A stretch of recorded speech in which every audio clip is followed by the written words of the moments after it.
நான் பிறந்த காரணத்தை நானே அறியும் முன்னே நீயும் வந்து ஏன் பிறந்தாய் செல்வ மகனே. நான் பிறந்த காரணத்தை நானே அறியும் முன்னே நீயும் வந்து ஏன் பிறந்தாய் செல்வ மகனே. ஏன் பிறந்தாய் மகனே, ஏன் பிறந்தாயோ.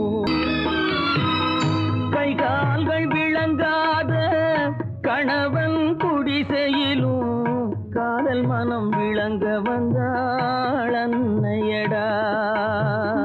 காதலிலும் பெருமை இல்லை, கண்களுக்கும் இன்பமில்லை, கடமையில் ஈன்றெடுத்தாள் உன்னையடா. ஏன் பிறந்தாய் மகனே, ஏன் பிறந்தாயோ.